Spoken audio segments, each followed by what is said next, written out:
9 நாட்களுக்கு முன்னால் மூத்த பத்திரிகையாளர்களை கௌரவிக்கும் ஒரு விழா.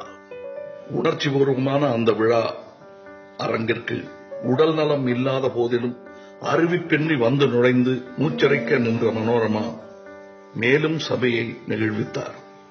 உங்களை எல்லாம் பார்க்கத்தான் வந்தேன் என்றார். அவர் நெற்றியில் முத்தமிட்டு கட்டி அணைத்தேன். அது கடைசி அரவணைப்பு என்று எனக்கு அன்று தெரியாது.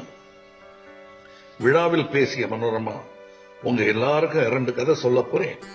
ஒன்று டிராஜடி, இன்னொன்னு காமெடி என்று துவங்கி கலைஞர் கருணாநிதி 65-70 வருடங்களுக்கு முன்னால் எழுதிய கவிதை நாடகம் ஒன்றை ஏற்ற இறக்கங்களுடன் குறிப்புகள் எதுவுமின்றி அமர்ந்தபடி நடித்து காட்டினார்.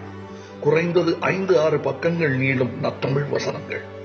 அடுத்து காமெடி என்று சென்னை தமிழில் சிறுகதை ஒன்றை சொல்லி மகிழ்வித்தார்.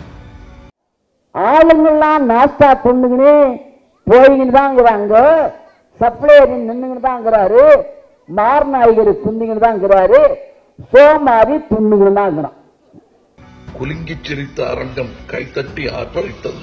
அப்போது ஆட்சி மனோரமா என் பக்கம் திரும்பி, நல்லா இருந்ததா என்று கண்ணால் கேட்டார். என் நிறைந்த கண்கள் அந்த கேள்விக்கு பதில் சொல்லி இருக்கும் என நான் நம்புகிறேன். போதும், உங்க எல்லாருக்கும் முன்னால, என் பிள்ளைக்கு முன்னால என்னால முடிஞ்சதை செஞ்சு காட்டிட்டேன். இன்னைக்கு ராத்திரியே நான் செத்தாலும் பரவாயில்லை என்றார். எனக்கு ரொம்ப சந்தோஷமா இருக்கிறது. நான் இப்ப செத்து பண்ணா கூட ரொம்ப சந்தோஷப்படுவேன். எல்லோரும் உரிமையுடன் மனோரமாவை கடிந்து அப்படி சொல்லக்கூடாது என்று புத்திமதி சொன்னனர், என்னை தவிர. இளம் வயது முதல் கடந்த சில வருடங்களுக்கு முன்பு வரை ஓயாது இயங்கி வந்த கலைத்தென்றல் மனோரமா. உடலில் வற்புறுத்தலால் ஓய்வுற்ற சோகம் அவரை வாட்டியது. புரிந்தது எனக்கு. ஆள்கூட்டம், ஆர்ப்பரிப்பு, அவர்கள் பாராட்டு, வியந்து அண்ணாந்து பார்க்கும் சககலைஞர் கூட்டம், இவையெல்லாம் இல்லாமல் ஓய்ந்து கிடக்க எங்கள் மனோரமா வெறுங்கிழவி இல்லையே. என் நகைச்சுவை நடிப்பின் தாய் தந்தையர் என்று மனோரமாவையும் நாகேஷையும் பற்றி நான் அடிக்கடி சொல்வதுண்டு. அதையே நாளை வரும் தலைமுறையும் சொல்லும். என் மகள் ஸ்ருதிக்கு அவள் குழந்தையாயிருக்கையில் கிராமத்து பாணியில் முகத்துக்கு திருஷ்டி கழித்து நெற்றிப்புட்டில் புறங்கையை மடக்கி சொடக்கிடும் வித்தையை என் வீட்டு திண்ணையில் அமர்ந்து மனோரமா கற்றுத்தந்த அந்த காட்சி இன்றும் என் மனத்திரையில் நிழலாடுகிறது. சமீபத்தில் மனோரமாவை சந்தித்த ஸ்ருதி அவருக்கு திருஷ்டி கழித்து சொடக்கி இருக்கிறார். கண்ணிறைந்த மனோரமா, எனக்கு திருஷ்டி கழிக்க யாருமே இல்லை, ராசாத்தி நீதான் இருக்க என்றாராம்.